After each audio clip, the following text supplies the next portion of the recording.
अस्सलामुअलैकुम, welcome to M रात। दोस्तों, आपने रिसेंटली रिपोर्ट्स पढ़ ली होंगी कि पाकिस्तान ने अपनी तारीख का सबसे बड़ा डिफेंस एग्रीमेंट साइन किया है लीबिया के साथ, और लीबिया पाकिस्तान से 4.6 बिलियन डॉलर्स के वेपन सिस्टम्स खरीद रहा है। यहाँ सिर्फ वेपन सिस्टम्स ही वो नहीं खरीद रहे, बल्कि इसके साथ साथ डिफेंस सर्विसेज भी या सिक्योरिटी सर्विसेज भी पाकिस्तान से ले रहे हैं, जिसमें पाकिस्तान उनके सोल्जर्स को, उनकी एयरफोर्स को, एक हद तक नेवी को, टेक्निकल स्टाफ को ट्रेनिंग प्रोवाइड करेगा। इसी तरह लीबिया अपने इकोनॉमिक रिलेशंस भी पाकिस्तान के साथ बढ़ाना चाहता है। लेकिन यहाँ कुछ बहुत ही ज्यादा अहम क्वेश्चंस हैं। पाकिस्तान के फील्ड मार्शल लीबिया के जिस धड़े से मिले हैं वो तुर्की के खिलाफ है, और उसको लेकर एक नया प्रोपेगेंडा या एक नया नैरेटिव शुरू हो चुका है कि पाकिस्तान ने एक एंटी तुर्की कदम उठाया है। दूसरी तरफ ये जो वेपन डील्स हैं ये हफ्तर ग्रुप से की जा रही हैं, जो लीबिया के ऑलमोस्ट 80% हिस्से को कंट्रोल करता है, और उस पर यूएन आर्म एम्बार्गो या सैंक्शंस हैं। तो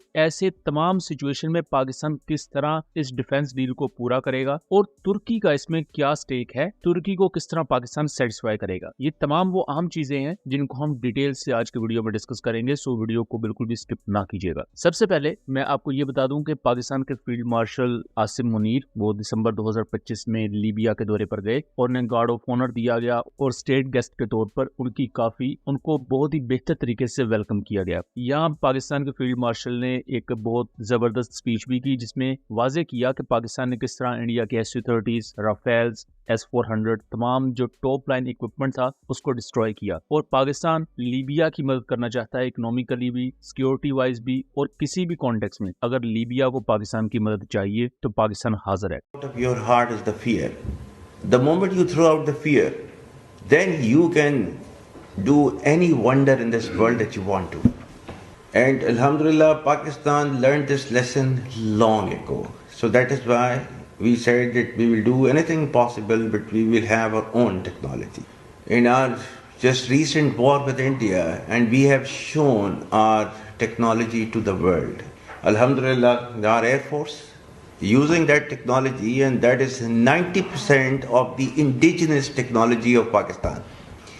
And Alhamdulillah, with his blessings, his nusra and his mercies, the air domain, Rafale, Su-30, MiG-29, Virat 2000, Alhamdulillah, S-400, all taken out.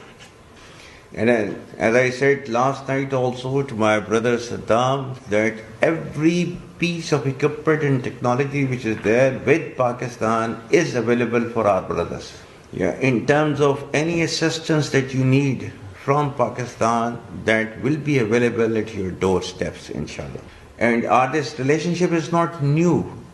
It was existing since 60s. And here in Libya, there used to be a huge presence of the Pakistani instructors from Air Force, from Navy, and from other departments here.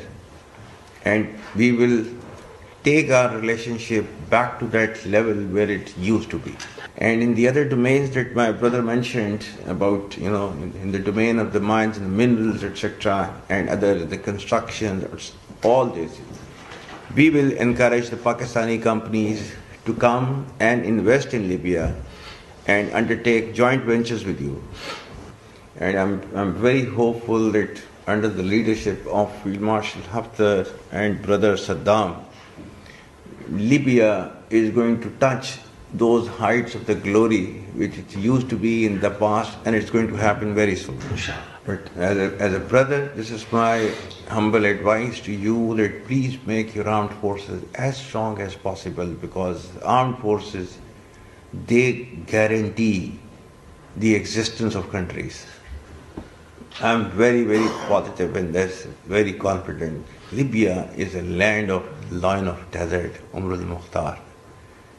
So here, if need be, every son of this land can become Umr al-Mukhtar for the defense of Libya. Once again, brothers, I extend my deepest gratitude for the hospitality extended to me and my delegation. And Pakistan, Libya, brotherhood, may it be a long living brotherhood. Thank you very much.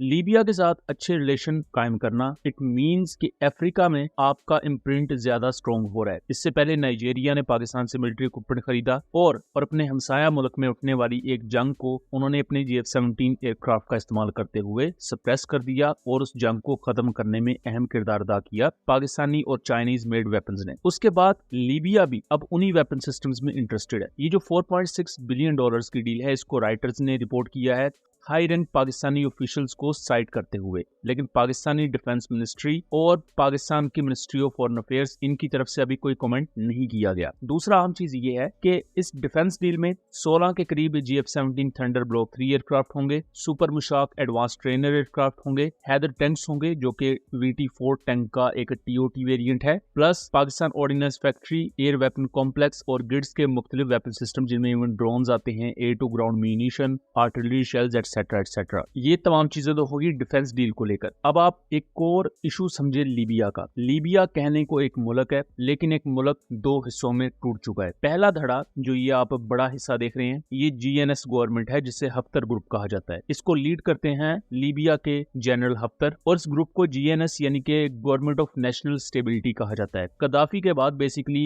Libya में खाना जंगी शुरू हुई, जिसके नतीजे में ultimately Libya मुख्तलिफ हिस्सों में टूट गया और यही वजह है कि आज लीबिया की ये सिचुएशन है। अब GNS ग्रुप को ज्यादा सपोर्ट मिलती है इजिप्ट की तरफ से और तुर्की इस धड़े के खिलाफ है और पाकिस्तान के फील्ड मार्शल भी हफ्तर ग्रुप के ही कंट्रोल्ड एरिया में उनसे मिलने गए हैं और लीबिया की 80% टेरिटरी को हफ्तर ग्रुप ही कंट्रोल करता है। तो डिफेक्टो मेजर एरिया के जो रूलर हैं वो हफ्तर ग्रुप है। अब जो दूसरा ग्रुप है उसे त्रिपोली ग्रुप भी कहा जाता है क्योंकि दारुल हुकूमत का नाम त्रिपोली है। दूसरी तरफ उसे GNU गवर्नमेंट कहा जाता है, गवर्नमेंट ऑफ नेशनल यूनिटी। इसके प्राइम मिनिस्टर का नाम है अब्दुल हमीद दबीबा और इस ग्रुप को सपोर्ट करता है तुर्की। अब आप समझें कि तुर्की त्रिपोली ग्रुप को सपोर्ट करता है और हफ्तर ग्रुप के खिलाफ है और पाकिस्तान हफ्तर ग्रुप के साथ ही डिफेंस डील साइन कर चुका है, ऐसा कहना है राइटर्स का। अब इससे पाकिस्तान और तुर्की के ताल्लुकात खराब हो सकते हैं। ये नरेशन जो सोशल मीडिया पर आप सुन रहे होंगे, लेकिन यही आता है सबसे बड़ा ट्विस्ट। 2025 से ही तुर्की ने बैकडोर डिप्लोमेसी के तहत पूरी कोशिश करनी शुरू की कि वो हफ्तर ग्रुप के साथ भी ताल्लुकात बनाकर रखें, क्योंकि जो त्रिपोली ग्रुप है उस साइड पर तुर्की ने एक मैरीटाइम डील साइन की हुई है कि उनके वाटर एरियाज में तुर्किया की जो ट्रेड है उस पर एक्स्ट्रा टैरिफ्स या टैक्स नहीं लगेंगे, जिससे तुर्की को काफी फायदा है। अब इसी दौरान आप ये रिपोर्ट देख रहे हैं कि अंकारा ने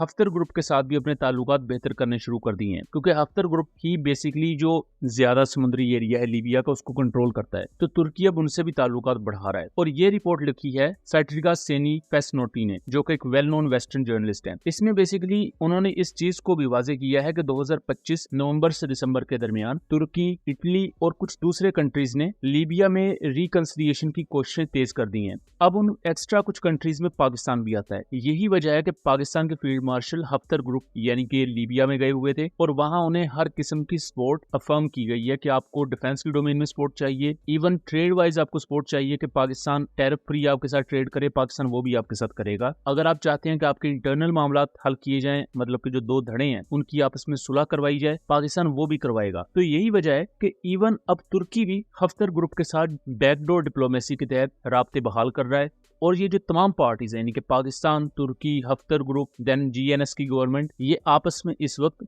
बैकडोर चैनल्स के थ्रू राब्ता कर रही हैं। रिकंसिलिएशन की कोशिशें की जा रही हैं कि जो लीबिया दो धड़ों में बट चुका है उसको सबसे पहले पोटेंशियली बेशक या किसी भी किस्म का वहां इत्तेहाद पैदा किया जाए। जब ये यूनिटी हमें लीबिया में देखने को मिलेगी उसके बाद ही पाकिस्तान की तरफ से वेपन सिस्टम्स उन्हें डिलीवर किए जा सकते हैं, क्योंकि आप अगर इस तरह वेपन्स डिलीवर करेंगे तो वो GNU गवर्नमेंट यानी कि जो त्रिपोली ग्रुप है उसके खिलाफ यूज हो सकते हैं, जिसके कॉन्सिक्वेंसेस अगेन पाकिस्तान के लिए भी होंगे और तुर्की के लिए भी। और यहाँ जो कुछ लोग प्रोपेगेंडा कर रहे हैं कि पाकिस्तान को तुर्की के खिलाफ स्टेप उठा रहा है, अगर आप कंप्लीटली इस पूरे सिनेरियो पर रिसर्च करेंगे तो आपको पता चलेगा कि ये पाकिस्तान की तरफ से बहुत बड़ा स्टेप है, या मैं यूं कहूं कि मिलिट्री डिप्लोमेसी की डोमेन में बहुत बड़ी कामयाबी है। ना सिर्फ डिफेंस डील आपने बहुत बड़ी एक साइन की है, प्लस आप as a front line player अपना रोल प्ले कर रहे हैं लीबिया की स्टेबिलिटी के लिए, जहां जहां तुर्की भी आपके साथ ऑन बोर्ड है। सो यहाँ तुर्की का इशू नहीं है, तुर्की भी यही चाहता है कि यहाँ कोई रिकंसिलिएशन हो, जिसके लिए तुर्की भी यही पूरी कोशिश कर रहा है। बट जो डिफेंस डील है वो इस चीज को साबित कर देती है कि पूरी दुनिया को पता है कि पाकिस्तान ने इंडिया के खिलाफ क्या अचीव किया है, और यही वजह है कि बहुत सी कंट्रीज पाकिस्तान के साथ सिक्योरिटी कोऑपरेशन चाहती हैं। पाकिस्तान के लिए एक बड़ा मौका है, अगर पाकिस्तान इसको सही तरीके से कैश करे तो ना सिर्फ लीबिया बल्कि इवन आपको दूसरे खित्तों में मौजूद मुल्क भी पाकिस्तान के साथ कोऑपरेट करते हुए नजर आएंगे, जबकि इंडिया इस वक्त इंजन का इंतजार कर रहा है अपनी LCA तेजस के लिए। सो दोस्तों, ये था एक एनालिसिस। उम्मीद करता हूँ चीजें क्लियर रही होंगी। वीडियो पसंद आई हो तो इसे ज्यादा से ज्यादा शेयर कीजिएगा ताकि इस तरह की मजीद इन्फॉर्मेटिव वीडियोस हम आपके लिए लेकर आ सकें। मिलेंगे अगली वीडियो में, तब तक के लिए अल्लाह हाफिज।